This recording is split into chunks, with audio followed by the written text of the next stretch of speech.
Կիրենկոն նշանակում է, որ ընդհանրապես անմիջականորեն հարցը գնում է Ռուսաստանի նախագահի վերահսկողության տակ, ոչ թե միջնորդավորված, իհարկե նրա հետևանքն է, որ Հայաստանում Ռուսաստանի ազդեցությունը մեծ հաշվով, եթե չհաշվենք առանձին վերցրած ճակերտներում քաղաքական գործիչների եւ մի քանի ԶԼՄ-ների զրոյացել է, իսկ Ռուսաստանը դիտարկվում է թշնամական երկրների շարքում, զբաղեցնելով պատվավոր երրորդ տեղը, չնայած իրականում երկրորդ պետք է լինի, որովհետև պարզավոր Ադրբեջանը դա իր մինյոնն է մեծ հաշվով։ Մենք ունենք մի իրավիճակ, երբ Ռուսաստանը 25 թվականին որոշել է, որ ինքը պետք է 26-ին ընդառաջ ստեղծի մի փոքր փափուկ ուժ կիրառի եւ կարողանա ինչ-որ բան անի։ Ես ասեմ, դա համալրվում է ոչ միայն նոր չի հայտնվել, սա երևացող մասն է, Վեդոմստին, որ հրապարակել է, ասեմ, որ վտանգը շատ ավելի մեծ է, որ Հայաստանում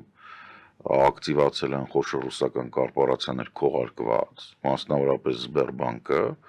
որը Հայաստանում գրանցել է ավելի քան հարյուրներով բրենդներ գրանցել,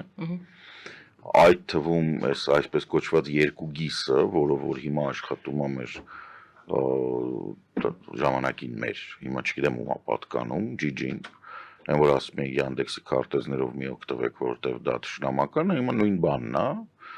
այդ երկու գիսը նույնիսկ մետրոպոլիտենում իրանց գովազդը կա, ես ուզում եմ բնակչությանը զգուշացնեմ, նրանց ովքեր լսում են, որ դա էլ ավելի թշնամական է, քան Yandex-ը, որովհետև Yandex-ը վստահաբար գիտենք, որ թուրքական եւ ադրբեջանական ազդեցության տակ է, սա քողարկված է, սեփականատերը ծառայության Սբերբանկն է, Սբերբանկը նաեւ բարձր տեխնոլոգիաների նախարարության միջոցով առաջարկել է համագործակցություն մեր ռազմարտունաբերության ոլորտի ընկերություններին, ինչը ավտոմատ նախարարության հետ համագործակցած ցանկացած ընկերությանը բերում է եվրոպական եւ ամերիկյան պատժամիջոցների տակ, ես հիշեցնեմ, որ Սբերբանկը գտնվում է համաշխարհային պատժամիջոցների տակ։ Սբերբանկը ֆինանսավորում է մանկապիղծ եւ մարդասպան բանակ, ռազմական հանցագործություններ գործող։ Ոչ միայն կոչ եմ անում, այլ ասենք, չգիտեմ, զգուշացնում եմ, էլի, որ հանգարց ոչ մեկի մտքով չանցնի եւ զգուշացնում անձամբ նախարար Մխոյին, որ ինքը սրա տակից չի դուրս գալու եւ ամեն ինչ արվելու է, որ ինքը մնացածի հետ մեկտեղ գնա Հաագա, որպես ռազմական հանցագործ, որտեվ իր նախարարության միջոցով Հայաստանի Հանրապետության ընկերություններին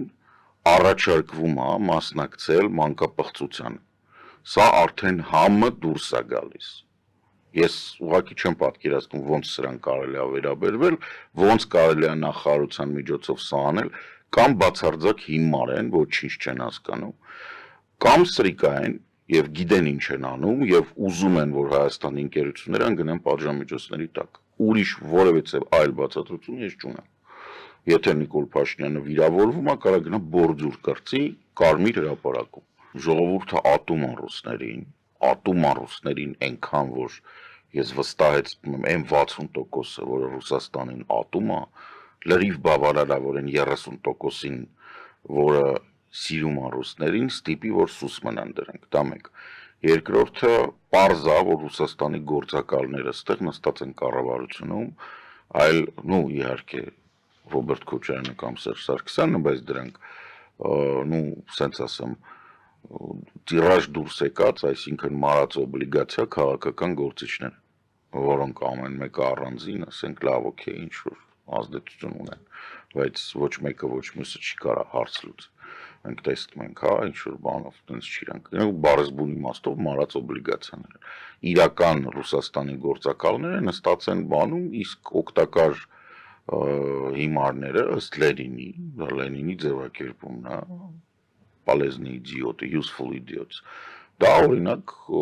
մեր կառավարությունում են, մասնավորապես են մարդիկ, ովքեր մինչև հիմա չեն արգելում Նիկոլ Փաշինյանին, որ ինքը մայիսի 9-ին գնա Կարմիր հրապարակ, կամ, ասենք, շարունակում են ԵԱՏՄ-ի շրջանակներում գործողություն իրականացնել, կամ թույլ են տալիս, որ պատժամիջոցների տակ գտնվող ռուսական ընկերությունները գան Հայաստան շուկա գրավեն, օժանդակում են դրանում, կամ թույլ են տալիս, որպեսզի պատժամիջոցների տակ գտնվող ընկերությունները մթոմ ռուսական էլ չեն, հայկական են, Հայաստանում ասենք, ну, չգիտեմ, բարձր տեխնոլոգիաների ոլորտից,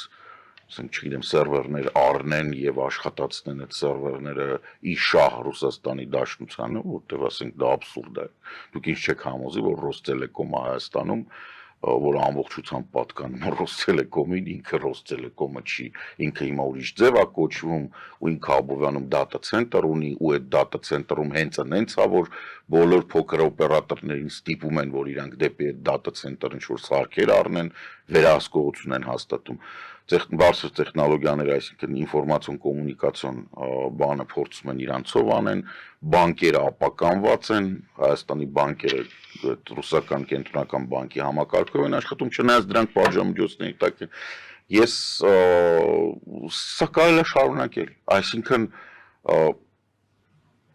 Ռուսաստանի ազդեցության գործակալները նստած են կառավարությունում։ Մեկը նույն, ասենք, այդ մխոն, որի նախարարությունից բտա նախարարությունից բան են ասում, Սբերբանկ են ուղարկում։ Դե Ռուսաստանը արդեն չի թաքցնում, նա փաստորեն այս որոշումով, այս համենայն դեպս այս ведомости